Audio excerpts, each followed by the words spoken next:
Hello friends, कैसे हैं आप लोग। आज थोड़ा हटके टॉपिक हम लोग डिस्कस करेंगे। जो इंडियन ज्योग्राफी का टॉपिक चल रहा था उससे थोड़ा सा अलग हटके टॉपिक हम लोग डिस्कस करेंगे।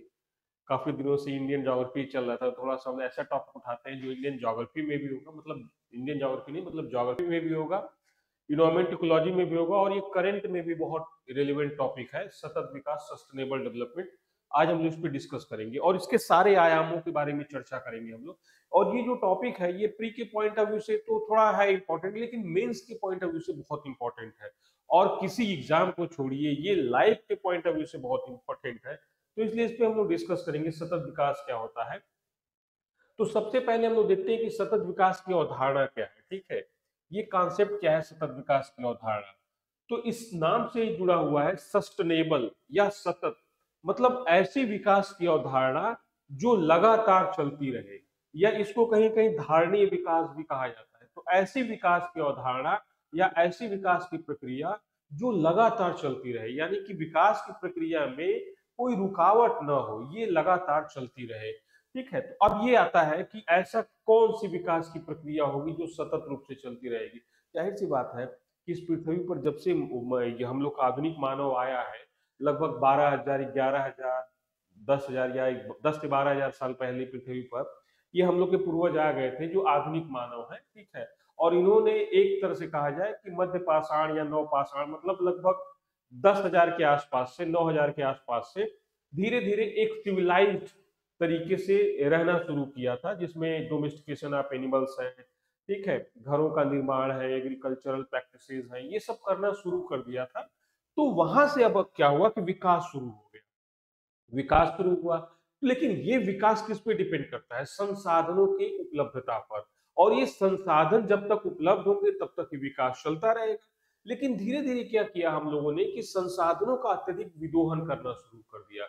जाहिर सी बात है कि पृथ्वी पर कुछ संसाधन लिमिटेड है और कुछ अनलिमिटेड है। अनलिमिटेड को जिसको हम लोग कहते हैं नव्यकरणीय ऊर्जा स्रोत, जैसे सोलर एनर्जी है, विंड एनर्जी है, थर्मल एनर्जी है, या टाइडल एनर्जी है। ये क्या है? ये नव्यकरणीय ऊर्जा के सोर्स है या स्रोत है जो लगातार उनकी आपूर्ति बनी रहती है या बनी रहेगी भविष्य में भी। लेकिन कुछ ऐसे रिसोर्सेज हैं कि जिनकी पूर्ति सीमित है और निकट भविष्य में इनके समाप्त होने की संभावना है। जैसे कोयला हो गया, पेट्रोलियम हो गया, प्राकृतिक गैस हो गया, या बाकी खनिज संसाधन जैसे लौह है, एल्यूमिनियम, जितने भी खनिज संसाधन है। इवन इसमें अब वन भी आता है, स्वच्छ जल भी आता है। ठीक है, तो ये क्या है? अब मृदा भी आता है। तो क्या है? ये अनव्यकरणीय संसाधन के रूप में जाने जाते हैं, जिनकी पूर्ति सीमित है और निकट भविष्य में ये समाप्त भी हो सकते हैं। अब मानव ने जब विकास करना शुरू कर दिया तो इतना तेजी के साथ संसाधनों का विदोहन किया गया कि पिछली शताब्दी यानी कि 20वीं शताब्दी के मध्य तक आते आते ये बात अब धीरे धीरे उभरने लगी कि अगर हम विकास की प्रक्रिया को इसी तरह से जारी रखेंगे तो कहीं ना कहीं विकास की प्रक्रिया आगे जाके बाधित हो जाएगी। क्यों बाधित हो जाएगी? क्योंकि जिन संसाधनों का हम उपयोग करके विकास प्रक्रिया को जारी रखे हुए हैं वो संसाधन ही क्या हो जाएंगे? समाप्त हो जाएंगे। तब धीरे धीरे इस कॉन्सेप्ट का विकास होने लगा कि सतत विकास। अब आते हैं सतत विकास की आवश्यकता क्यों पड़ी। तो इसीलिए पड़ी कि भाई सतत विकास अवधारणा की आवश्यकता इसलिए पड़ी कि हम अगर विकास की प्रक्रिया में सततता नहीं जारी रखेंगे, यानी कि इसको हम रिटेन करके आगे नहीं फॉरवर्ड करेंगे, तो ये विकास तो आने वाले समय में ही समाप्त हो जाएगा या रुक जाएगी इसकी गति। तो धीरे धीरे देखा गया कि भाई सस्टेनेबल डेवलपमेंट की आवश्यकता इसलिए है कि विकास की प्रक्रिया अनवरत रूप से क्या हो? जारी रहे। और जो संसाधन हम हमारी एंसेस्टर्स ने या हमारी पिछली पीढ़ियों ने हमें दिया है उस संसाधन को क्या करें? हम अगली पीढ़ी पीढ़ी को फॉरवर्ड कर दें या उसको प्रदान कर दें। अब देखिए इसकी जरूरत क्यों पड़ी कि जब मनुष्य पृथ्वी पर आया, आधुनिक मनुष्य, तो इसकी भूमिका लगातार बदलती रही। कैसे बदलती रही? कि वही मैं बताया कि जब आधुनिक मनुष्य आया आज से 10,000, 11,000 साल पहले, तो उस समय क्या था कि ये प्रारंभिक मानव था और ये प्रकृति पर पूरी तरह से निर्भर था। क्या था ये हंटर था और गैदरर था, मतलब शिकार करने वाला था और फल फूल जो भी है या मरे हुए पशु इनको इकट्ठा करके खाने वाला था। तो ये क्या करता था कि जो प्रकृति इसको अलाउ करती थी वही ये काम करता था। प्रकृति में कोई छेड़छाड़ नहीं करता था। ये प्रकृति से क्या करता था? समायोजन करता था, ये कंप्लीटली रिसीवर था। जो प्रकृति इसको देती थी वही ये एक्सेप्ट कर लेता था। इसके पास ना कोई टेक्नोलॉजी थी, ना ही इसके पास कोई इंस्ट्रूमेंट थे बहुत ज्यादा अच्छे कि ये प्रकृति में छेड़छाड़ कर सके। तो ये पूरी तरह से क्या था, रिसीवर था। इस स्टेज में जो प्रकृति थी वो डोमिनेंट थी, वो डोमिनेटिंग फेज में थी, और ह्यूमन जो था वो रिसीवर फेज में था। यानी कि यहाँ पे प्रकृति एक्टिव थी और ह्यूमन जो था वो लगभग लगभग पैसिव था। फिर धीरे धीरे क्या हुआ कि विकास की प्रक्रिया आगे बढ़ी, तो अब प्रारंभिक विकास की प्रक्रिया आगे बढ़ी, तो प्रारंभिक विकसित मानव आया। वही मध्य पाषाण और नवपाषाण काल में इसने क्या किया कि अब खेती करना शुरू कर दिया। ठीक है, अभी बहुत परंपरागत कृषि शुरू हुई, खेती करना शुरू कर दिया, पशुओं को पालना शुरू कर दिया, घर बना के रहना शुरू कर दिया, आग की खोज हो गई, पहिए की खोज हो गई। तो अब इसने क्या किया कि प्रकृति में सूक्ष्म स्तर पर परिवर्तन करना शुरू कर दिया। जाहिर सी बात है कि जब खेती करेगा तो प्रकृति में क्या करेगा, सूक्ष्म स्तर पर छेड़छाड़ करेगा ही। ठीक है, तो इस तरह से क्या करना शुरू किया कि अब ये रिसीवर से बदल के अब मोडिफायर के रूप में आ गया, कि प्रकृति में छोटे स्तर पर परिवर्तन करना इसने शुरू कर दिया। एक मोडिफायर की भूमिका में आ गया ये। अब प्रकृति में इसने क्या किया कि थोड़ा बहुत परिवर्तन करना शुरू हुआ। समस्या यहां भी नहीं थी, समस्या यहां भी नहीं हुई। समस्या उत्पन्न कहां से होती है, यहां से। अब मनुष्य क्या करने लगा कि तकनीकी ज्ञान के आधार पर प्रकृति में मनचाहा परिवर्तन करना शुरू हो गया। क्यों? क्योंकि अब मनुष्य क्या हो गया, तकनीकी मानव के रूप में परिवर्तित हो गया। ये दक्ष हो गया, कुशल हो गया, स्किल हो गया। तो इसने क्या किया कि अब प्रकृति में एक्टिव चेंजर की भूमिका में आ गया। मतलब अब प्रकृति में सूक्ष्म स्तर से लेकर थोड़ी बृहद स्तर पर क्या करना शुरू किया, परिवर्तन करना शुरू कर दिया। ठीक है, अब यहाँ पे एक सवाल आता है कि किस तरह का परिवर्तन करना शुरू कर दिया। तो इसने क्या किया कि इसने बड़े बड़े एग्रीकल्चरल फार्म्स को बनाया, वनों की कटाई करना शुरू कर दिया। इसने क्या किया, नदियों के मार्ग को अवरोधित करके हाइड्रो इलेक्ट्रिक पावर प्लांट बना दिए, नहरें निकाल दी, या इस तरह से कहा जाए कि इंडस्ट्रियल डेवलपमेंट किया, कोयले का उपयोग किया, carbon dioxide, carbon monoxide, nitrogen oxide, इस तरह की जो जहरीली या विषाक्त गैसें हैं जो इन्वायरमेंट को डिस्टर्ब करती हैं, उनका क्या किया इन्होंने, इमिशन करना शुरू कर दिया। ठीक है, फॉसिल फ्यूल का दहन करना शुरू कर दिया। इसके बाद क्या हुआ कि जो इस समय का समकालीन मनुष्य, कंटेम्परेरी ह्यूमंस है, ये क्या हो गया, ये इतना ज्यादा प्रकृति में परिवर्तन कर रहा है कि जो प्रकृति की स्वयं सेल्फ हीलिंग प्रोसेस है या सेल्फ हीलिंग कैपेसिटी है, जिसमें प्रकृति क्या करती है कि जो प्रकृति में नुकसान होता है उसको प्रकृति क्या करती है, फिर से रिटेन कर लेती है, रिगेन कर लेती है। जैसे हम लोग को कोई चोट लगता है ना, तो हमारी बॉडी में क्या है, हमारी बॉडी में विटामिन सी है। विटामिन सी है तो वो क्या करता है, हीलिंग प्रोसेस को, घाव को भरने में बहुत ज्यादा सहायता करता है। तो प्रकृति में भी क्या है कि इस तरह से हीलिंग कैपेसिटी है। और प्रकृति क्या करती है कि अपने अंदर जो भी डिसबैलेंसेस हुए हैं उसको क्या करती है, सेल्फ रिटेन या सेल्फ रिगेन कर लेती है, कि सेल्फ हीलिंग प्रोसेस से वो उसको ठीक कर लेती है। लेकिन मनुष्य क्या कर दिया, अब समकालीन मनुष्य है, इसने सोफिस्टिकेटेड टेक्नोलॉजी का यूज किया और बहुत बड़े स्तर पे क्या किया, प्रकृति में ऐसा परिवर्तन करना शुरू कर दिया जो प्रकृति की वहन क्षमता, जो इसकी कैपेसिटी, कैरिंग कैपेसिटी है, उससे ज्यादा परिवर्तन शुरू कर दिया। और मनुष्य यहाँ पे क्या हो गया, डिस्ट्रक्टर की भूमिका में आ गया, एक विध्वंसक की भूमिका में आ गया। अर्थात अब मनुष्य ना तो रिसीवर रहा, ना मॉडिफायर रहा, ना एक्टिव चेंजर रहा, बल्कि किस रूप में आ गया, डिस्ट्रक्टर के रूप में आ गया। और प्रकृति में इतना ज्यादा परिवर्तन कर दिया कि जो समायोजन प्रक्रिया थी प्रकृति की, वो पूरी तरह से डिस्ट्रॉय होने लगी या डिसबैलेंस हो गई।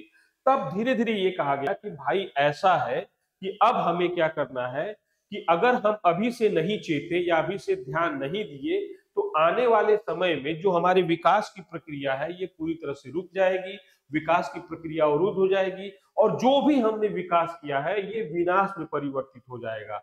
तो अब धीरे धीरे क्या किया गया कि इस बात को ध्यान में रखा गया कि अब तक जो भी हमने विकास की प्रक्रिया को चालू रखा है, जारी रखा है, अब इसको बदलने की जरूरत है।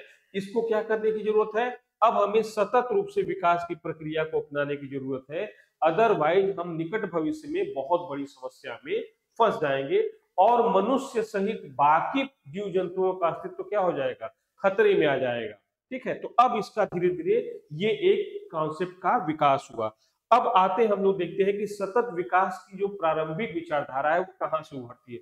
तो इसमें क्या होता है कि 1950 के बाद, मतलब सेकेंड वर्ल्ड वार के बाद धीरे धीरे ये चीज देखी जाने लगी कि अब जो विकास की प्रक्रिया है उसका हमें इवैल्यूएशन करना है। तो सबसे पहले क्या हुआ था कि रॉकस कार्सन एक विद्वान थे और इन्होंने एक पुस्तक लिखी, द साइलेंस स्प्रिंग। इन्होंने पहली बार उसमें बताया कि जो हम खेतों में फसलों में डीटीटी का उपयोग करते हैं, डीडीटी का उपयोग करते हैं, उसका क्या करना है, उसके बारे में सोचना है कि इसका उपयोग किया जाए कि न किया जाए। क्यों? क्योंकि वन्य जीवों पर इसका बहुत ज्यादा प्रतिकूल प्रभाव पड़ रहा है। और ये क्या था, मुख्यतः क्या था, ये हर्बिसाइड पेस्टिसाइड के रूप में यूज किया जाता था खेतों में, फसलों में। तो अब कहा गया कि डीडीटी का जो होता है, अगर ये इसका सही से इसको प्रतिबंधित नहीं किया गया तो ये क्या करेगा, बायोमैग्निफिकेशन, मतलब ये जीवों के अंदर संचित होता रहेगा और फूड चेन के माध्यम से क्या होगा, पादपों से ये जीवों में और फिर जीवों से ये मनुष्यों में क्या होगा, ट्रांसफर हो जाएगा और इसका दुष्परिणाम देखने को मिलेगा। फिर इसके बाद क्या हुआ, 1972 में क्या हुआ, MIT, Massachusetts institute of technology में, ठीक है, कुछ नवयुवक वैज्ञानिक थे और इन्होंने क्या किया, डेनिस मिडोज के नेतृत्व में एक युवा वैज्ञानिकों का समूह था जिसको कहा जाता है क्लब ऑफ रोम। इन्होंने क्या किया कि एक रिपोर्ट प्रस्तुत की जिसको बोलते हैं द लिमिट्स टू ग्रोथ। इन्होंने इस रिपोर्ट को प्रस्तुत करके ये कहा कि अगर हम संसाधनों का जिस प्रकार से हास कर रहे हैं या जिस प्रकार से विदोहन कर रहे हैं, इसका अगर ध्यान नहीं रखा, इसको नहीं रोका, तो हम क्या करेंगे, पर्यावरणीय अवनयन यानी कि इन्वायरमेंट डिग्रेडेशन, यानी कि पर्यावरण की गुणवत्ता में ह्रास होगा, जिसका प्रभाव प्रत्यक्ष रूप से किस पे पड़ेगा, सभी जीव जंतुओं पे पड़ेगा और मनुष्यों पर भी पड़ेगा। तो अब धीरे धीरे क्या हुआ कि विकास प्रक्रिया जो हम लेकर चले आ रहे थे, उस विकास प्रक्रिया को क्या किया हमने, धीरे धीरे बदलने के बारे में सोचा और जागरूकता आई कि भाई कुछ ऐसी विकास की प्रक्रिया हो जो सतत रूप से चलती हो। अब इस सतत विकास के रूप में पहली बार एक बहुत प्रत्यक्ष रूप से या कहा जाए कि जोरदार तरीके से कुछ किया गया, तो वो था ब्रुकलैंड आयोग का गठन, जिसको ब्रुकलैंड कमीशन कहा जाता है। इसका गठन किया गया किसमें, 1983 में नॉर्वे की जो प्रधानमंत्री थी ब्रुकलैंड, उन्हीं की अध्यक्षता में पर्यावरण एवं विकास पर विश्व आयोग का गठन किया गया पहली बार 1983 में। और इस आयोग का नाम जो था वो ब्रुकलैंड आयोग था और इसने 1987 में अपनी रिपोर्ट आवर कॉमन फ्यूचर प्रस्तुत की, रिपोर्ट प्रस्तुत किया, जिसमें ये बताया और परिभाषित किया कि भाई जो सतत विकास है उसमें क्या होना चाहिए। तो इन्होंने कहा कि ऐसी विकास रणनीति हो जो भावी पीढ़ियों के हितों के साथ समझौता किए बिना वर्तमान पीढ़ियों की आवश्यकताओं को क्या करे, पूरा करे। अर्थात हम ऐसी विकास की प्रक्रिया को अपनाएं जो वर्तमान की आवश्यकता को तो पूरा करे, लेकिन ये भी ध्यान रखे कि भविष्य की जो पीढ़ियां हैं उनकी विकास की प्रक्रिया भी नहीं रुके।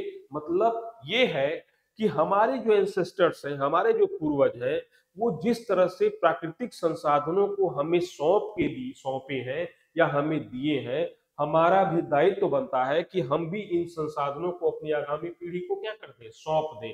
तब ये हुआ कि भाई यहाँ पे हम क्या है, सिर्फ ट्रस्टी हैं, हम मालिक नहीं है संसाधनों का, हम संसाधनों का उसी लिमिट में या उसी सीमा में उपयोग करें कि उनके ऊपर कोई दुष्प्रभाव न पड़े, ना उनकी मात्रा में कमी हो और ना ही उनकी गुणवत्ता में कोई कमी हो। तो ये क्या हुआ, ये एक भविष्य उन्मुखी या फ्यूचर ओरिएंटेड एक कॉन्सेप्ट है जो बताता है कि हमें वर्तमान आवश्यकताओं की पूर्ति इस तरह से करनी है कि भविष्य की आवश्यकताओं के साथ समझौता न करना पड़े। और यहाँ पे हम लोग जान सकते हैं कि महात्मा गांधी ने भी ये कहा था कि मनुष्य क्या है, ट्रस्टी है सिर्फ, बाकी क्या है, जैसे हमारी पिछली पीढ़ियों ने हमें दिया है वैसे ही हम अपनी पीढ़ियों को क्या कर दें, चीजों को सौंप दें या उनको प्रदान कर दें, हम उसको पूरी तरह से मालिक की तरह से व्यवहार न करें।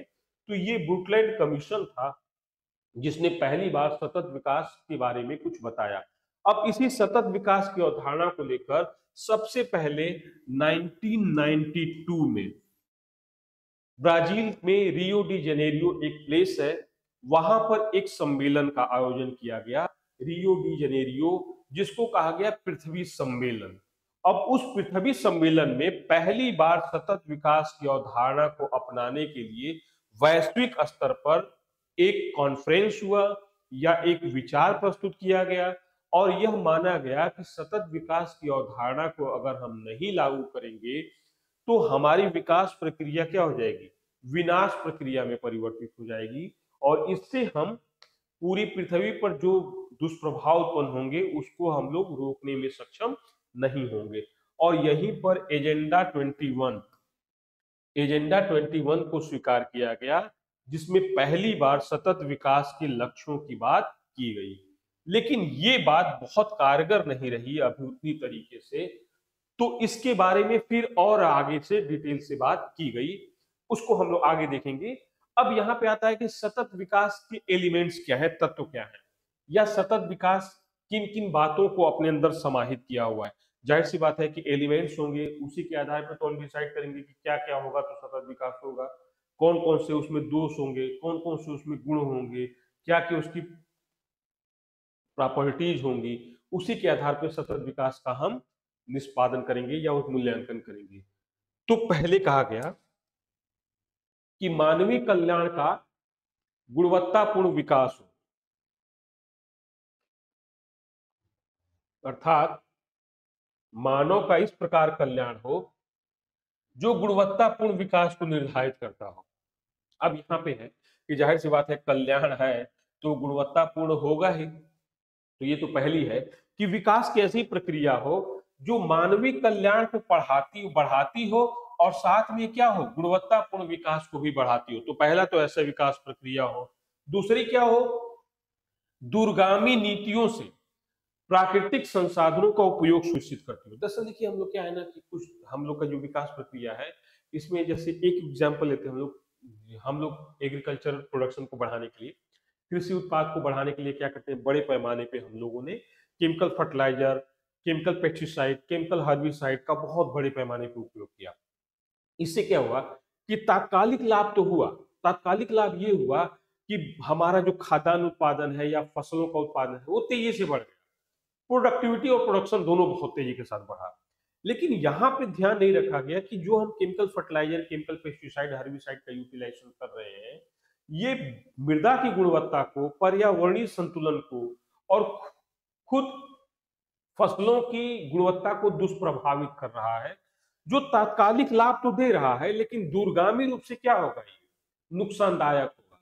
तो यहाँ पे कहा गया कि देखिए भैया, ऐसा करना है कि भविष्यमुखी लाभों को देखकर हमको विकास का कार्य करना है। ये नहीं कि तात्कालिक लाभ देख लिए और भविष्य में मिलने वाला लाभ को हमने छोड़ दिया। तो इस तरह से करते हुए प्राकृतिक संसाधनों का उपयोग करना है कि सिर्फ तात्कालिक लाभ को ध्यान में नहीं रखना है, हमें क्या करना है, हमें दूरगामी लाभ को ध्यान में रखना है। ठीक है, आज का लाभ नहीं देखना है, हमें भविष्य के लाभ को देखना है। तो फिर क्या किया गया, समावेशी नीतियों के साथ समावेशी वृद्धि। अब ये होता है समावेशी नीतियों के साथ समावेशी वृद्धि। तो आपने देखा होगा कि जो हमारी पंचवर्षीय योजना थी 11वीं और 12वीं, वहां पर भी समावेशी विकास नीति थी।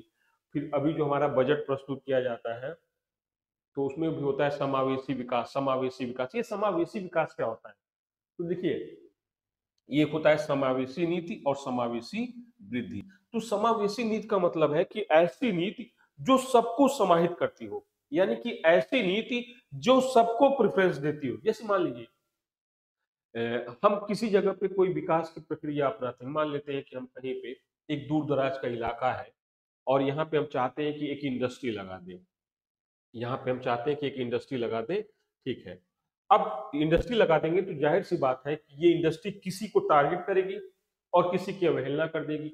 मतलब इस इंडस्ट्री से कोई ज्यादा लाभान्वित होगा, कोई कम लाभान्वित होगा। ठीक है, जैसे इंडस्ट्री का जो मालिक है वो ज्यादा लाभान्वित होगा, इसमें काम करने वाले मजदूर हैं वो कम लाभान्वित होंगे, जिनका भूमि एक्विजिशन किया गया है या जिनकी भूमि का अधिग्रहण किया गया है वो भी सिर्फ। अब ऐसी विकास की नीति अपनानी है जो सब समाज के सभी वर्गों को क्या करती हो, समाहित करती हो। ठीक है, तो ये क्या करना है कि ये नीति ऐसी हो जो पर्यावरण को भी संरक्षित करे, आर्थिक विकास को भी संरक्षित करे, भविष्य की आवश्यकताओं को भी ध्यान में रखे, वर्तमान की पीढ़ियों की समस्याओं का भी समाधान करे। मतलब ये क्या करे कि ऐसी नीति हो जो सारे पहलुओं को क्या करती हो, समाहित करती हो, और समाज के सभी वर्गों का क्या करती हो, चाहे वो महिला हो, चाहे वो बच्चे हो, चाहे वो वृद्ध हो, चाहे वो समाज के पिछड़े वर्ग के हों, चाहे वो समाज के अनुसूचित जनजाति, अनुसूचित जाति के हों, या किसी वर्ग के हों, चाहे दिव्यांगजन हो, वो सबके क्या करती हो, विकास में सबको समाहित करती हो, सबके विकास को सुनिश्चित करती हो। ठीक है, तो ये हो गया समावेशी नीतियों के साथ समावेशी वृद्धि। फिर इसके बाद क्या करना है, हमें ऐसी विकास की नीति अपनानी है जो खाद्य सुरक्षा को सं, मतलब प्रोत्साहित करती हो या इंश्योर करती हो। आज के समय में सबसे बड़ी समस्या क्या है, फूड ग्रेन क्राइसिस। जाहिर सी बात है कि हमारी जनसंख्या जो पूरी पृथ्वी की जनसंख्या है, ये 8 अरब से भी ज्यादा हो चुकी है। भारत की खुद की जनसंख्या 140 करोड़ से ज्यादा हो चुकी है। इतनी बड़ी पॉपुलेशन के सामने सबसे बड़ी समस्या खाद्य सुरक्षा की है। पहली क्या है भाई, सर्वाइवल चैलेंज है। ठीक है, यहाँ पे सर्वाइवल चैलेंज है सबसे बड़ी समस्या, कि भाई जिंदा रहने के लिए कुछ ना कुछ खाना है, ये फूड सिक्योरिटी होनी चाहिए, तभी तो हम करेंगे। तो ऐसी विकास की नीति अपनाई जाए जिसमें कम से कम खाद्य सुरक्षा सुनिश्चित हो, व्यक्ति को एक मिनिमम जो उसके ग्रोथ के लिए आवश्यक हो उतनी खाद्य सुरक्षा क्या हो, उपलब्ध हो। ठीक है, और ये खाद्य सुरक्षा ऐसी होनी चाहिए कि सिर्फ मात्रात्मक ना हो, क्वांटिटेटिव ना हो, ये क्वालिटेटिव हो, गुणात्मक हो। अर्थात मनुष्य को सिर्फ मात्रा के हिसाब से नहीं बल्कि गुणवत्तापूर्ण भोजन मिले, तो ये खाद्य सुरक्षा सुनिश्चित करती हो। फिर क्या करती हो, प्रदूषण पर नियंत्रण करती हो। अब हम देखते हैं कि हमारे आसपास कई प्रकार के प्रदूषण होते हैं। एक होता है ध्वनि प्रदूषण, बहुत ज्यादा शोर हो रहा है तो इससे हमारा जो दिमाग काम करने की कैपेसिटी दिमाग की, या जिसको कहते हैं केमिकल लोचा, गड़बड़ हो जाता है, तो ये हो गया। फिर हो गया इसके बाद वायु प्रदूषण। आप देखते हैं दिल्ली में, बाकी शहरों में देखते हैं एयर क्वालिटी इंडेक्स देखा जाता है, उसमें देखा जाता है कि वायु की गुणवत्ता कैसी है। और जाहिर सी बात है कि भारत सहित पूरी दुनिया में जो मोस्ट ऑफ द कंट्रीज हैं उनमें वायु की गुणवत्ता क्या हुई है, बहुत बुरी तरह से दुष्प्रभावित हुई है।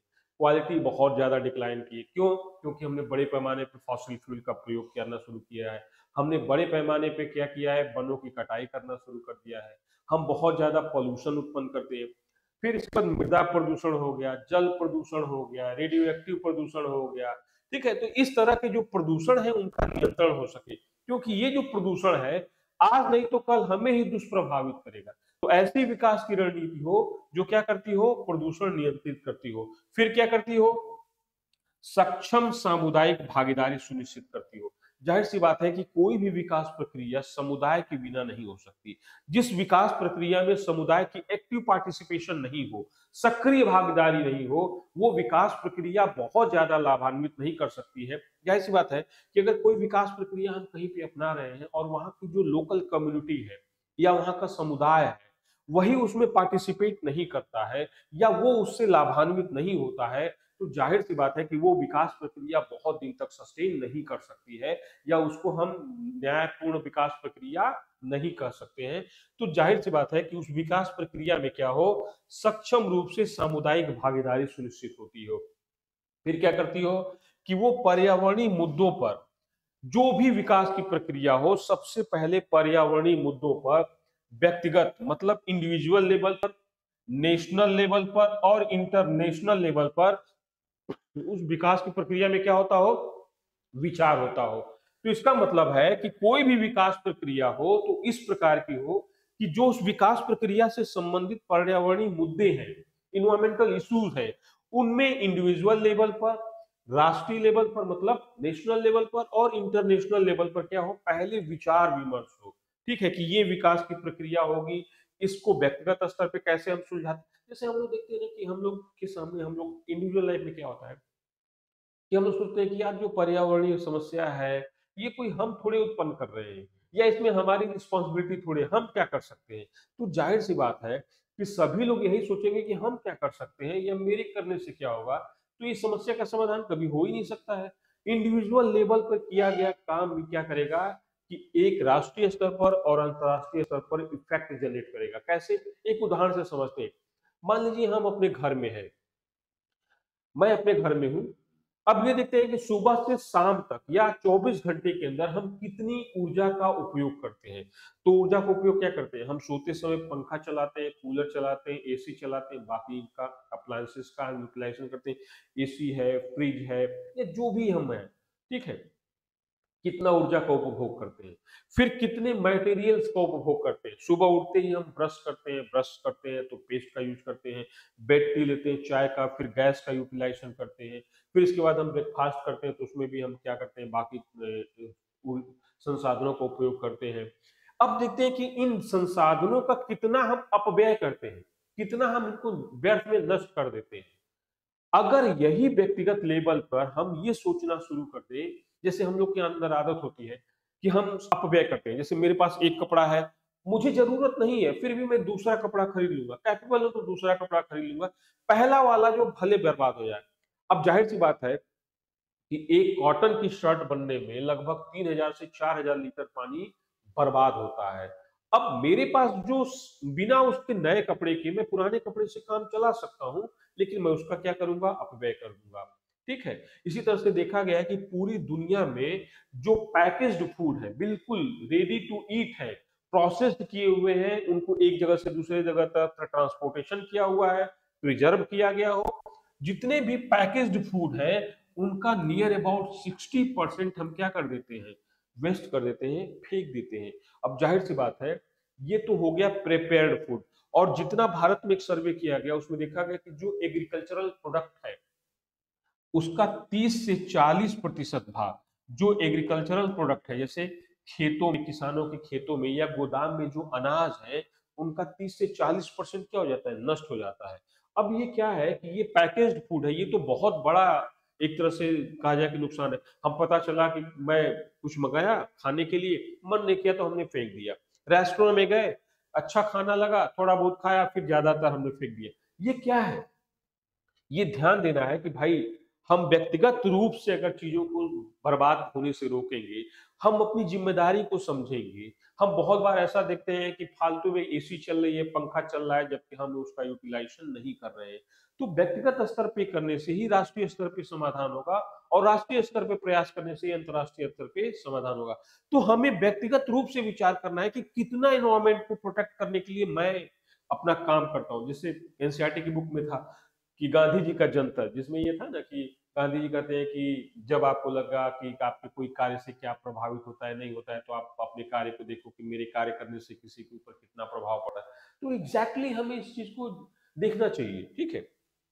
अगला है जैविकीय, पारिस्थितिकीय, सांस्कृतिक विविधता एवं प्राकृतिक धरोहरों का संरक्षण हो। यानी कि ऐसी विकास प्रक्रिया हो जो जैविक रूप से, पारिस्थितिकी रूप से, सांस्कृतिक विविधता को और प्राकृतिक धरोहरों को क्या करती हो, संरक्षित करती हो।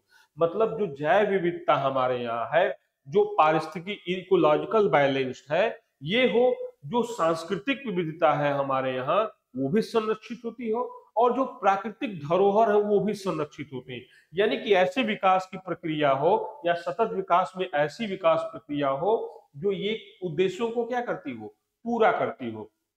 फिर क्या है, पारिस्थितिकी के साथ अनुरूप कृषि है, जिसको नहीं कहते हैं कि एक इकोलॉजिकल एग्रीकल्चर, मतलब ऐसी कृषि पद्धति को अपनाया जाए जो पारिस्थितिकी के साथ क्या हो, अनुकूलन करती हो, या पारिस्थितिक के साथ ये समायोजन करती हो। तो इस प्रकार की विकास प्रक्रिया को अपनाया जाए, ऐसी एग्रीकल्चरल प्रैक्टिस की जाए। देन जाहिर सी बात है कि हम लोग क्या करते हैं ना कि एग्रीकल्चर को बहुत ज्यादा टारगेट कर देते हैं, क्योंकि कृषक जो होते हैं वो बहुत ज्यादा संगठित नहीं है, अपनी आवाज उठा नहीं सकते हैं। वरना कृषक जितना प्रदूषण करते हैं उससे 1000 गुना ज्यादा जो औद्योगिक क्षेत्र हैं, फॉसिल फ्यूल्स हैं, या इस तरह के जो इकोनॉमिस्ट हैं वो ज्यादा प्रदूषण करते हैं। बट ये भी है कि भाई ऐसी कृषि की जाए जो क्या इकोलॉजी को सपोर्ट करती हो। यानी कि इसमें क्या कर सकते हैं कि हम कम से कम पेस्टिसाइड, हर्बिसाइड, केमिकल रूप से जो है उनका यूटिलाइजेशन करें। जो प्रकृति की जो प्राकृतिक चीजें हैं उनको हम अधिक से अधिक यूटिलाइज करें। मृदा की उर्वरता को बढ़ाना है तो हम जो प्राकृतिक तरीके हैं उनको अपनाएं। जल संभरण करें, वाटर सेट मैनेजमेंट करें, ठीक है, वाटर हार्वेस्टिंग की पद्धति अपनाएं। ये सब काम करके हम क्या करें कि एक पारिस्थितिकी कृषि को हम अपना सकते हैं। तो ये जो है सतत विकास क्या है, मुख्यतः लक्ष्य है। ठीक है, ये सतत विकास के लक्ष्य थे। अब हम लोग आते हैं कि भाई सतत विकास तो सभी चाहते हैं, ठीक है। सतत विकास ऐसा कौन सा व्यक्ति है जो सतत विकास नहीं चाहता है? सभी चाहते हैं, लेकिन सतत विकास तो व्यक्तिगत लेवल से लेके राष्ट्रीय स्तर, अंतर्राष्ट्रीय स्तर पे सबसे पूछेंगे तो कहेगा कि नहीं, सतत विकास का हम बहुत आकांक्षी हैं, हमें चाहिए। लेकिन समस्या कहाँ आती है कि सतत विकास नहीं प्राप्त हो पा रहा है या नहीं कर पा रहे हैं। तो ये जो चुनौतियां, चैलेंजेस हैं, यही सतत विकास को होने से रोक देते हैं। अब वो कौन कौन से हैं, तो देखिए, मैंने वही कहा कि दुनिया का हर देश चाहता है कि भाई विकास की पद्धति क्या हो, लगातार रूप से चलती रहे, हमारा पर्यावरण संतुलन बना रहे, इकोलॉजिकल बैलेंस बना रहे, हमारे यहाँ बायोडाइवर्सिटी एकदम अच्छी तरीके से संतुलित रहे, जीव जंतुओं का संरक्षण होता रहे, नदियां स्वच्छ रहे, पानी स्वच्छ रहे, हवा स्वच्छ रहे, मृदा स्वच्छ रहे। लेकिन होता क्यों नहीं है? तो इसका सबसे बड़ा कारण है जनसंख्या वृद्धि। जाहिर सी बात है कि जनसंख्या बढ़ रही है, तो इस जनसंख्या के भरण पोषण के लिए रिसोर्सेज चाहिए कि नहीं चाहिए? बिल्कुल चाहिए। भाई जनसंख्या बढ़ रही है तो इसको खाना चाहिए, इसको कपड़ा चाहिए, इसको आवास चाहिए, health facility, education facility, transportation facility, ये सब फैसिलिटीज चाहिए। तो इनके लिए संसाधनों का उपयोग तो करना पड़ेगा। तो जाहिर सी बात है कि बढ़ती जनसंख्या के भरण पोषण के लिए या इसके सर्वाइवल चैलेंज को पूरा करने के लिए संसाधनों की जरूरत है कि नहीं है? तो अब यहाँ पे आ जाता है कि भाई जनसंख्या वृद्धि हो रही है तो इसकी आवश्यकताओं को पूरा करें कि हम सस्टेनेबल डेवलपमेंट करें। अगर सस्टेनेबल डेवलपमेंट के मेथड को अपनाते हैं तो इस जनसंख्या की आवश्यकताओं को हम क्या कर देते हैं, इग्नोर कर देते हैं। तो एक बहुत बड़ी समस्या है कि जनसंख्या वृद्धि को क्या करना है, हमें पॉजिटिव रूप में लेना है। जाहिर सी बात है कि जनसंख्या वृद्धि समस्या नहीं है, जनसंख्या का समायोजन न हो पाना समस्या है। क्योंकि कोई भी बच्चा पैदा होता है तो सिर्फ पेट या मुंह लेके पैदा नहीं होता है कि नहीं भाई हमको सिर्फ खाना है। उसके पास एक ब्रेन होता है, दो हाथ होते हैं, जो करने के लिए क्या है, तत्पर है। उसको अगर स्किल कर दिया जाए, उसको कहीं समायोजित किया जाए, नियोजित कर दिया जाए, तो प्रोडक्शन में हिस्सा बढ़ाने लगेगा। तो खुद क्या हो जाएगा, संसाधनों का संरक्षण होना शुरू हो जाएगा। तो एक तो है जनसंख्या वृद्धि का, दूसरा है अर्बनाइजेशन, नगरीकरण। तो जाहिर सी बात है कि जितना नगरीकरण होगा, संसाधनों की उतनी आवश्यकता होगी। आप हल्का सा दिमाग लगा के देखिए कि जो रूरल एरिया है, ग्रामीण क्षेत्र है, वहां पे कम संसाधनों में भी लोग सरवाइव कर जाते हैं। जैसे वहां पे एसी नहीं भी है तो भी लोग सरवाइव कर रहे हैं, कूलर नहीं है तो भी सरवाइव कर रहे हैं, पंखा नहीं है तो भी सरवाइव कर ले रहे हैं। और शहरी क्षेत्रों में क्या है कि इन अप्लायंसेस के बगैर आदमी रहने को सोच भी नहीं सकता है, ठीक है। और दूसरी बात देखते होंगे कि ग्रामीण क्षेत्रों में व्यक्ति पहले, अब तो हो गया है, पहले नाश्ते का कोई कॉन्सेप्ट नहीं था। सीधा आदमी क्या करता था कि सुबह उठता था, चाय पीता था या चाय भी नहीं पीता था। चाय का कल्चर तो अब जाके 30-40 सालों में गाँव में आया है, वरना इसके पहले चाय का कल्चर भी नहीं था। सीधे 10-11 बजे खाना खाता था और फिर इसके बाद शाम को डिनर कर लेता था। अब क्या हो रहा है कि ग्रामीण क्षेत्रों में भी धीरे-धीरे जो कल्चर है, अर्बन कल्चर है, वो धीरे-धीरे इंट्रोड्यूस हो रहा है। लेकिन नगरीय क्षेत्रों में क्या होता है कि व्यक्ति सुबह उठता है तो बैटरी, उसके लिए भी गैस का यूज़ करेगा, संसाधनों का उपयोग करना शुरू। फिर इसके बाद ब्रेकफ़ास्ट करेगा, और ब्रेकफ़ास्ट भी एक तरह का नहीं, कई तरह का ब्रेकफ़ास्ट होना चाहिए उसके सामने। फिर वो लंच करेगा, फिर शाम को उसको रिफ्रेशमेंट चाहिए, फिर रात को डिनर करेगा। अब क्या करता है वो? संसाधनों का ज़्यादा उपयोग करता है। उसको कूलिंग सिस्टम चाहिए, गर्मी आई तो कूलिंग सिस्टम चाहिए, अगर ठंडी का मौसम आया तो हीटिंग सिस्टम चाहिए। इस तरह से क्या करेगा वो कि संसाधनों का उपयोग करना शुरू कर देगा। उसको 10 कदम भी दूर जाना है तो वो तुरंत परिवहन साधनों का उपयोग करेगा। जबकि ग्रामीण क्षेत्रों में क्या है, लोग दूर-दूर तक, कई किलोमीटर तक डिस्टेंस जो है पैदल ही तय कर लेते थे। तो जितना अर्बनाइजेशन होगा, फिर शहरों को सस्टेन करने के लिए भाई वाटर सिस्टम की सप्लाई है, वाटर सिस्टम की सप्लाई है, ठीक है, या कहा जाए कि जो मल जल की निकासी है या सीवेज की, इनमें क्या होगा कि बहुत ज्यादा मात्रा में संसाधन चाहिए। यानी कि अर्बनाइजेशन होगा तो संसाधनों की मांग बढ़ेगी, और इससे क्या होगा कि प्रदूषण भी होगा तो प्रकृति पे दुष्प्रभाव भी होगा। अर्बनाइजेशन होगा तो वनों की कटाई होगी, संसाधनों का बहुत अधिक विदोहन होगा। तो जाहिर सी बात है कि अब दुनिया का हर देश चाहता है कि हमारे यहाँ अर्बनाइजेशन का लेवल क्या हो, बढ़े। क्यों बढ़े? क्योंकि जितना अर्बनाइजेशन होगा उतना ही विकास प्रक्रिया में वो आगे समझा जाएगा। तो एक तो अर्बनाइजेशन को दुनिया के सारे देशों ने अपना टारगेट बना रखा है, और वो मनुष्यों का समूह भी क्या किया हुआ है, इसको टारगेट बना के रखा हुआ है। और यहाँ पे जितना अर्बनाइजेशन होगा, संसाधनों पे उतना ज्यादा दबाव बनेगा। अगला है विकास की अभिलाषा। जाहिर सी बात है कि विकास की प्रक्रिया शुरू हुई तो अब दुनिया का हर देश चाहता है कि हम विकास करें, और दुनिया के दो देश जो है ना, वो दो ध्रुव में बटे हुए हैं। एक है विकसित और एक है विकासशील। विकसित देश ऐसे देश हैं कि जो विकास के उच्च स्तर को प्राप्त कर चुके हैं, और वो उनका स्ट्रगल है उसको बनाए रखना। विकसित देश विकास के स्तर को बनाए रखने के लिए संसाधनों का अत्यधिक भी दोहन कर रहे हैं, जबकि विकासशील देश है वो विकसित देशों के स्तर तक पहुंचने के लिए संसाधनों का उपयोग कर रहे हैं। अब यहाँ पे स्ट्रगल जबरदस्त तरीके से, विकसित देश एक मैक्सिमम या ऑप्टिमम डेवलपमेंट अचीवमेंट को रखे हुए हैं, जबकि विकासशील देश क्या है कि उस अचीवमेंट को प्राप्त करना चाहते हैं या उस अचीवमेंट तक पहुंचने के लिए विकास करना चाहते हैं। तो दुनिया के सभी व्यक्तियों का, सभी समाजों का, सभी देशों का पूरी तरह से जो है उनका डिजायर क्या है या उनकी इच्छा क्या है, अभिलाषा क्या है कि हमको ऊंचे से ऊंचे विकास स्तर को प्राप्त करना है। और विकास कैसे प्राप्त होगा? संसाधनों के विदोहन से या यूटिलाइजेशन ऑफ रिसोर्सेज के दम पे ही। अब ये रिसोर्सेज चाहे नेचुरल हो या मैन मेड हो या एंथ्रोपोजेनिक हो, जैसे स्किल है व्यक्ति की, उसके थ्रू हो, तो ये विकास होना चाहिए। अब दूसरा इसमें देखते हैं कि क्या है, संसाधनों का असमान वितरण है। देखिए, पृथ्वी पर जो प्राकृतिक संसाधन है इनका बहुत असमान वितरण है। सारे देशों में सारे संसाधन एक समान वितरित नहीं है। कुछ जगहों पर प्राकृतिक संसाधनों का संकेंद्रण अलग है, तो कुछ जगहों पर इनका संकेंद्रण बिल्कुल नहीं। जैसे एग्जाम्पल के रूप में हम लोग देखते हैं कि आज से 60-70 साल पहले जो अरब प्रायद्वीप था या जो अरेबियन कंट्री थे, जिसको हम लोग मिडिल ईस्ट कहते हैं, वहां पे क्या था, रेगिस्तान था, ज्यादातर भूमि शुष्क थी, तो वहां का आर्थिक पिछड़ापन बहुत ज्यादा था। लेकिन अचानक से वहां पे पेट्रोलियम पदार्थों की खोज होती है, और आज ये अरब कंट्री जितने, चाहे सऊदी अरेबिया हो, चाहे ओमान हो, चाहे कुवैत हो, चाहे कतर हो, चाहे इराक हो, चाहे ईरान हो, इनके पास क्या हो गया, पेट्रोलियम पदार्थ आ गए। अब इन पेट्रोलियम पदार्थों के दम पे इन्होंने क्या किया, आर्थिक विकास करना शुरू कर दिया, प्राकृतिक संसाधनों का बहुत ज्यादा विदोहन करना शुरू कर दिया। बट दुनिया के कुछ ऐसे देश हैं जिनमें प्राकृतिक इन पेट्रोलियम पदार्थों का क्या है, अभाव है। जैसे भारत में भी क्या है, अपनी कुल जरूरतों का लगभग 70 से 80% पेट्रोलियम का क्या करता है, आयात करता है। तो इसका मतलब क्या है, यहाँ पे पेट्रोलियम पदार्थों की कमी है भाई, उपभोग से बहुत कम उत्पादन होता है।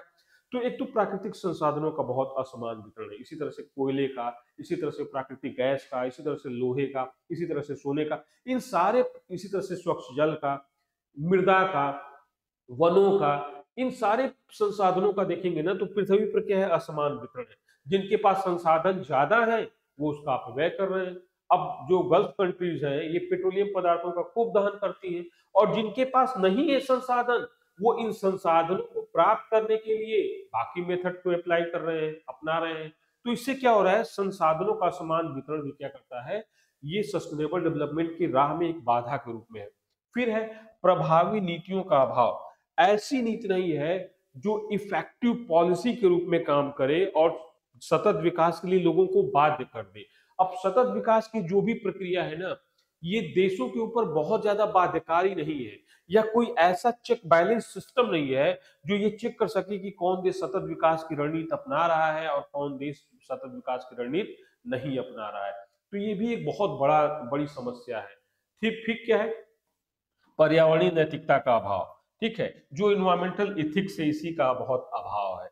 हम लोग जब बच्चा पैदा होता है तो वहीं से माँ बाप को ही क्या करना चाहिए, पर्यावरणीय सम्मान या पर्यावरण का सम्मान करना सिखाना चाहिए। जैसे हम लोग सिखाते हैं ना कि ये हमारे मदर है, ये हमारे फादर है, ये हमारे बड़े भाई हैं, इनको ऐसे रिस्पेक्ट देना चाहिए, इनके साथ इस तरह से तमीज से पेश आना चाहिए। तो ऐसे हमें पर्यावरण के बारे में भी समझाना चाहिए कि पर्यावरण को जैसे हम लोग देखते हैं, मान लेते हैं कि पार्क में गए, पार्क में जाने वाले, जैसे हमारे घर के आसपास खूब अच्छा खूबसूरत पार्क है। अब उस पार्क में जाने वाले लोग तीन माइंडसेट के होते हैं। एक वो माइंडसेट का व्यक्ति होता है जो पार्क में जाता है और खूबसूरत फूलों को या पत्तियों को देखता है और उनको देख के ही खुश हो जाता है, उनको न टच करता है ना उसको किसी प्रकार से दुष्प्रभावित करता है। एक माइंडसेट के ये व्यक्ति होते हैं जो उसको क्या करते हैं, बिना डिस्टर्ब किए हुए इंजॉय करते हैं। दूसरे माइंडसेट का ऐसा व्यक्ति होता है कि जिसको कोई लेना देना ही नहीं है। पार्क में फूल है, पत्तियां हैं, नहीं है, वही है, क्या मतलब है, उसको कोई लेना देना नहीं है। तीसरा माइंडसेट का एक व्यक्ति होता है जो डिस्ट्रक्टिव होता है, वो बिना छुए बिना तोड़े वो रह ही नहीं सकता है। तो यही होता है इन्वायरमेंटल थिंग्स। जो पहले कैटेगरी का व्यक्ति है, जो पर्यावरण की सुंदरता को देख के खुश हो रहा है, सम्मान कर रहा है, या दूसरे कैटेगरी का व्यक्ति है जो न्यूट्रल है, तो इनको क्या है, इन्वायरमेंटल एथिक्स है इनके पास कि भाई ठीक है, पर्यावरण को संरक्षित करने वाला। हाँ, हो सकता है एक चौथा व्यक्ति हो और वो क्या करते हो कि यार ये फूल है तो इनको और अच्छे से क्या किया जाए, संवर्धित कर दिया जाए, तो और अच्छा ये काम करेंगे। तो वो चौथा माइंडसेट वाला जो व्यक्ति होगा, हो सकता है कि वो उस पार्क की सुंदरता को और बनाए रखने के लिए काम करता हो, ठीक है। तो ये इन्वायरमेंटल एथिक्स की बहुत बड़ी भूमिका होती है सतत विकास में। फिर क्या होना चाहिए, प्रभावी अंतर्राष्ट्रीय सहयोग का अभाव है। जाहिर सी बात है, दुनिया के सारे देश चाहते हैं कि भाई सतत विकास हो, लेकिन सतत विकास के मार्ग में क्या है, वो काम करना चाहते हैं कि नहीं करना चाहते हैं। दुनिया के सारे देशों को एक डर है कि कहीं हम सतत विकास की अवधारणा को अपना लें तो इससे हमारे देश के लोगों की जीवन स्तर पर दुष्प्रभाव न पड़े, हमारी आर्थिक गतिविधि रुक न जाए, हमारा जो विकास का दर है वो रुक न जाए, आर्थिक वृद्धि है या आर्थिक विकास है ये न रुक जाए। तो कहीं ना कहीं ना प्रभावी अंतर्राष्ट्रीय सहयोग का अभाव है। दुनिया के सारे देश चाहते हैं कि सतत विकास हो, लेकिन इन विकास को अपनाने के लिए जो रणनीति होनी चाहिए, उसको ये कहीं ना कहीं अपना नहीं पाते हैं। तो ये जितना भी था ना हमारे सतत विकास की अवधारणा है, सतत विकास में क्या क्या होना चाहिए, ठीक है, तो इनको देखते हैं। अब हम लोग आते हैं कि सतत विकास के लिए क्या समाधान होना चाहिए, क्या होना चाहिए सतत विकास के लिए या क्या करना चाहिए। तो सबसे पहले है हरित ऊर्जा का प्रयोग करना चाहिए, ग्रीन एनर्जी का उपयोग करना चाहिए। ग्रीन एनर्जी का मतलब क्या हो गया, जैसे सोलर एनर्जी हो गया, विंड एनर्जी हो गया, हाइड्रोजन एनर्जी या टाइडल एनर्जी हो गया। ऐसी एनर्जी जिनसे पर्यावरण प्रदूषण नहीं होता है, तो इस प्रकार की ऊर्जा का क्या करना है, हमें उपयोग करना चाहिए। फिर है पर्यावरणीय मित्रों को प्राथमिकता देना चाहिए, ठीक है। जैसे इको फ्रेंडली प्रोडक्ट है, उनको क्या करना चाहिए, प्राथमिकता देना चाहिए। जैसे इको फ्रेंडली प्रोडक्ट क्या हो गए, हम बहुत से मार्केट में कोई चीज खरीदने जाते हैं तो देखते हैं कि कुछ ऐसे पदार्थ होते हैं जो पर्यावरण पे दुष्प्रभाव करते हैं। जैसे मान लीजिए मैं कोई सामान खरीदने गया मार्केट में और मेरे पास दो ऑप्शन है कि एक मुझे प्लास्टिक का बैग यूज करना है और दूसरी तरफ कोई ऐसा बैग यूज करना है जो डिस्पोजेबल है, कपड़े का बैग यूज करना है। तो जाहिर सी बात है कि यदि मैं प्लास्टिक के बैग को प्राथमिकता देता हूं तो वो इको फ्रेंडली प्रोडक्ट नहीं है, क्योंकि प्लास्टिक मुश्किल से 60 से 70 साल में पृथ्वी पर इंट्रोड्यूस हुआ है और दुनिया के सबसे बड़े पर्यावरणीय प्रदूषकों में इसका नाम सबसे ऊपर है। तो जाहिर सी बात है कि अगर मुझे विकल्प दिया जाए कि आप प्लास्टिक का बैग लेंगे या कपड़े का बैग लेंगे या कागज का बैग लेंगे, तो मुझे इको फ्रेंडली प्रोडक्ट को क्या करना होगा, चुनना होगा। तो मैं प्लास्टिक को डिनाई करके हो सकता है इको फ्रेंडली प्रोडक्ट को मैं क्या कर लूं, चूज कर लूं। तो इस तरह से हमें पर्यावरणीय मित्र उत्पादों को क्या करना है, प्राथमिकता देना है। फिर क्या करना है, संसाधनों का संरक्षण करना है। जाहिर सी बात है कि बहुत से संसाधन ऐसे होते हैं कि जिनकी मात्रा को न भी बढ़ाया जाए, बस उनको संरक्षित करके रखा जाए, तो इससे उनकी लगातार पूर्ति बनी रहेगी, ठीक है। तो हमको क्या करना है कि कंजर्वेशन ऑफ रिसोर्सेज करना है। जितने भी संसाधन है, चाहे प्राकृतिक संसाधन हो, चाहे ऊर्जा के संसाधन हो, चाहे धात्विक हो, अधात्विक हो, या किसी प्रकार का संसाधन हो, चाहे जल भी एक स्वच्छ जल भी एक संसाधन है, वन भी एक संसाधन है, मृदा भी एक संसाधन है। तो इनको क्या करना है, संरक्षण करना है। इसके पहले वाले चैप्टर में हमने मृदा संरक्षण देखा था, तो मृदा को क्या करना है, संरक्षित करना है। स्वच्छ जल को भी क्या करना है, संरक्षित करना है। तो इस तरह से क्या करना है, संसाधनों का संरक्षण बनाए रखना है। फिर क्या करना है, संसाधनों का पुनर्चक्रण पर विशेष ध्यान देना है, ठीक है। रिसाइकलिंग ऑफ रिसोर्सेज करना है। जैसे हम लोग क्या करते हैं कि एक संसाधन को यूज कर लिए, फिर उसका हम लोग उसको वेस्ट के रूप में फेंक देते हैं। भाई उसका रिसाइकलिंग किया जा सकता है। जैसे मान लीजिए मेरे घर में कोई न्यूज़पेपर आता है, अगर न्यूज़पेपर को मैंने पढ़ लिया तो मेरे पास दो विकल्प है कि मैं न्यूज़पेपर को फेंक दूं, या एक होता है कि कोई रिसाइकलिंग मशीन है या रिसाइकलिंग एजेंसी है, मैं उसको न्यूज़पेपर को क्या कर दूं, बेच दूं। जैसे आप देखते होंगे कि इसमें नई पॉलिसी आई है, जो स्क्रैप है, गाड़ियां हैं, पुरानी गाड़ियां हैं, अगर मैं उनको स्क्रैबर को बेच देता हूं तो वो मुझे एक सर्टिफिकेट देंगे। मेरे पास दो विकल्प है कि मैं गाड़ी को ऐसे ही फेंक दूं दूसरा विकल्प है कि मैं उसको क्या करूं, उसका स्क्रैप बेच दूं या उसको क्रश कराते किसी जो क्रश करने वाली कंपनी है उसको दे दूं, वहां से सर्टिफिकेट ले लूं। तो इससे मुझे बेनिफिट क्या होगा कि मुझे नई गाड़ी जब लेनी होगी तो उसमें मुझे कुछ छूट मिलेगी। दूसरा हो सकता है कि मैं प्लास्टिक में कोई सामान लेकर आया प्लास्टिक के बैग में, तो मेरे पास दो ऑप्शन है कि मैं प्लास्टिक के बैग को फेंक दूं यूज करने के बाद, और दूसरा विकल्प मेरे पास ये है कि मैं प्लास्टिक के बैग को संभाल के रख लूं कि अगली बार फिर मुझे इसका यूटिलाइजेशन करना पड़ सकता है। तो ये क्या करना है, संसाधनों का हमें क्या करना है, पुनर्चक्रण करना है। एक बार अब जैसे हम लोग भारत में क्या है कि देखिए जितने सैटेलाइट हम लोग लॉन्च करते हैं, तो जो रॉकेट के थ्रू हम लोग सैटेलाइट लॉन्च करते हैं, तो भारत क्या कर रहा है कि ऐसा से लॉन्च मतलब एक कैरियर बनाया जाए या रॉकेट बनाया जाए जो लॉन्च करके फिर से क्या हो वापस आ जाए, ताकि उसका हम लोग क्या कर सके, यूटिलाइजेशन कर सके। तो इससे हम क्या करेंगे, संसाधनों के पुनर्चक्रण पर विशेष ध्यान देना है हमें, ठीक है। तो ये भी बहुत अच्छा रणनीति है। फिर हमने बताया है ये कि जैविक कृषि करना है। जैविक कृषि का मतलब है कि जो हार्मफुल तत्व तो नहीं है, जैसे केमिकल का फर्टिलाइजर हो गया, केमिकल पेस्टिसाइड हर्बिसाइड हो गया, इनका यूटिलाइजेशन नहीं करना है। बहुत ज्यादा हमको इरिगेशन के लिए पानी बर्बाद नहीं करना है। हमें बहुत ज्यादा ऐसी फसलों का यूटिलाइजेशन नहीं करना है जो जीव जंतुओं को दुष्प्रभावित करती हो। तो हमें जैविक कृषि को क्या करना है, बढ़ाना है, संवर्धन करना है। फिर क्या करना है, विभिन्न पर्यावरणीय मुद्दों पर विशेष शोध करना है। जाहिर सी बात है कि हमारे सामने जितनी भी पर्यावरणीय समस्याएं आती है ना, बहुत ज्यादा चांसेस है कि हमारे बारे हम हमारे पास उनकी हिस्ट्री के बारे में कुछ है ही नहीं। हम बहुत ज्यादा कुछ जानते ही नहीं है, अंधे तुक्के पे हम बात कर रहे हैं। तो जो भी पर्यावरणीय समस्या हो उनका बहुत अच्छे से शोध किया जाए, उन पे रिसर्च किया जाए, और सारे पहलुओं को क्या किया जाए, उनके कॉन्सिक्वेंसेस को, बाकी चीजों को क्या किया जाए, फाइंड आउट किया जाए कि भाई ये दुष्परिणाम हो सकते हैं, ये दुष्प्रभाव हो सकते हैं।